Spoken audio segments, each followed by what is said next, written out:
Welcome to our Tuesday, March 5th, 2019 edition of News in Depth. I'm Ramesh Jairam with the details.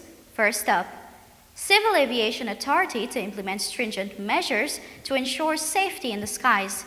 On the heels of the two recent plane crashes, the Guyana Civil Aviation Authority will now implement stringent oversight measures which are aimed at better monitoring the sector. This was disclosed during a press conference at the Civil Aviation Authority, Kingston headquarters today. According to the Director General of the Civil Aviation Authority, Elbert Fields, immediate action will be taken. The authority is not able, with the human resources in-house, to monitor the outlying areas such as the interior and the hinterland effectively. Thus, we are calling on the public who are also part of the flying community to assist us in conducting oversight of our aviation sector. Fields said the oversight programs comes following a meeting with pilots and operators on Monday evening at the Civil Aviation Authority. Fields said anyone found in breach of the safety of the skies could have their license or air operations certificate revoked. Such investigation will be investigated, and once the operator or pilot is found culpable of violating the safety of our skies or of the handling of any aviation machinery, contrary to the regulations, I will use the powers bestowed on me in the law, including our recently approved Civil Aviation Act, to apply sanctions. The sanctions will include, but not limit to, revocation of license or air operators certificates. On February 21st, Randy Liverpool, a pilot, was killed when the small single-engine plane he was piloting crashed at Interingbank Airstrip in Region 7. The plane burst into flames. A few days before that, on February 18th, another small aircraft went down on the west bank of the Mararo. However, in that incident, there were no fatalities, but the pilot and a policeman were injured. The plane at the time was doing a medevac service for the Seventh-day Adventists. Both incidents are under probe. More news on the other side of the break. Stay with us. Hey, looky there. Let me go techie boots. Boots? No, mama, I ain't gonna get lock up teeth in a big stinky 30-second boots.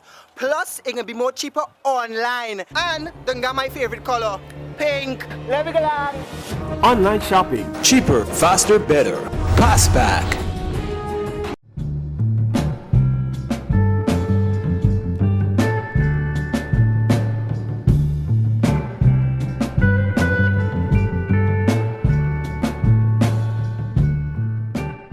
Horse racing fans, get ready for the first annual Triple Crown Horse Race Meeting. 27 races, 2 different tracks with over $20 million in cash and prizes up for grabs. The first leg with runoff on Sunday 24th February at the Rising Sun Turf Club. The action continues on March 24th at the same venue for the second leg. And the final leg on April 21st at the Port Morant Turf Club. It's a Triple Crown Horse Race Meeting featuring the top horses and the jockeys. See and be there. Presented by Jumbo Jet Thoroughbred Horse Racing Committee. Caribbean rice, from the lush rice fields of Guyana, straight to your home.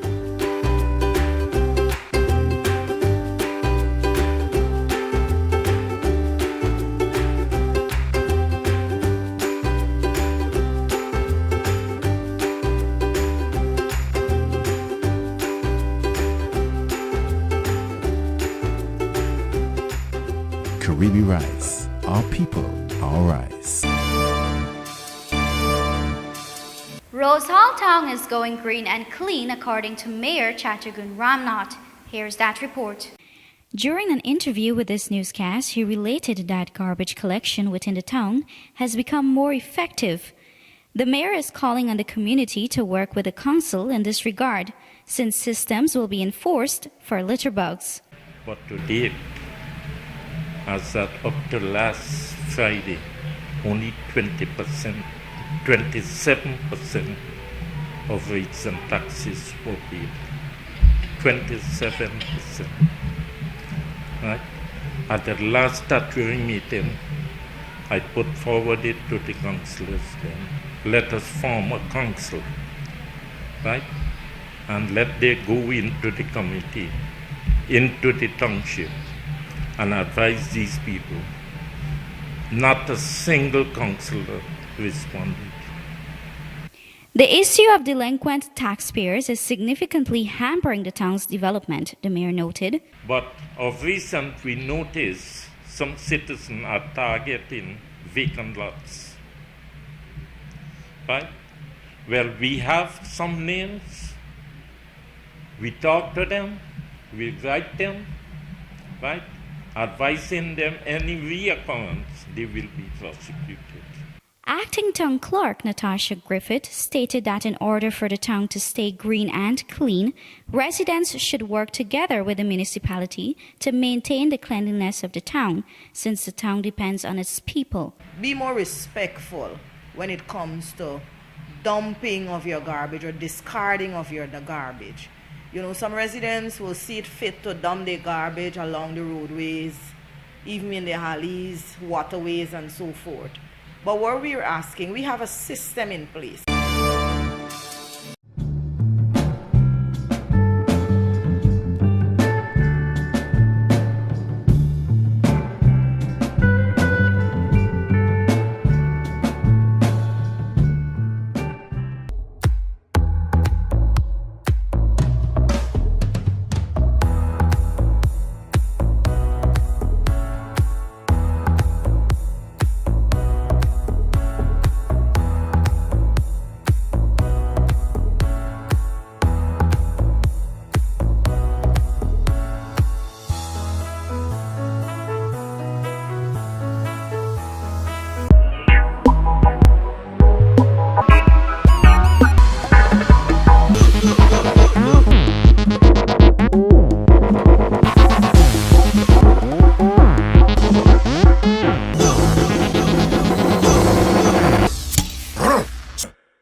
Welcome back.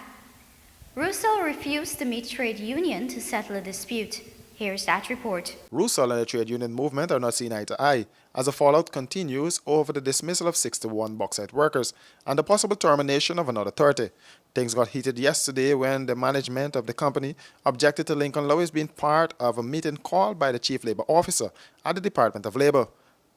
The outspoken Lewis did not take kindly to that. When we seek to have engagement, they said they don't want Gonzalez, who's currently the president. Neither do they want Carlton Sinclair, who was then the branch president. They will not talk with the union.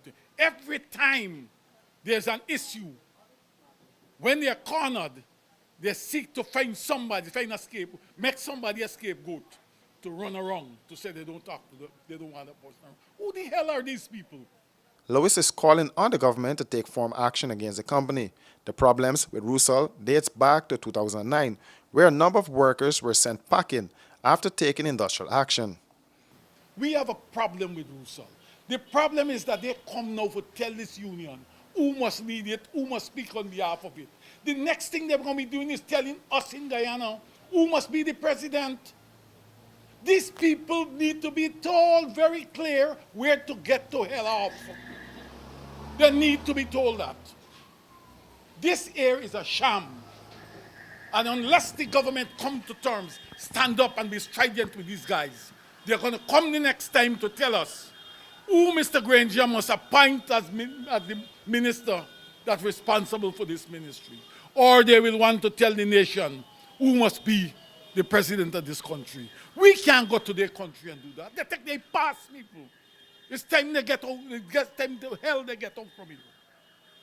Meanwhile, the workers are continuing to put pressure on the company by blocking the Berbice River leading up to the Rima location, where loading and shipping of bauxite are being done. The workers took industrial action over 1% salary increase paid by the company.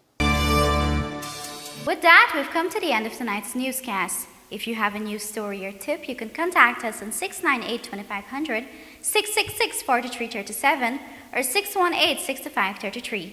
You can also visit our website, www.rdproductiongy.com, Facebook, Instagram, or Twitter at Royston Drakes Production for more details on these and other stories. Join us again tomorrow for another edition of News in Depth. I'm Rameshi Jairam saying good night.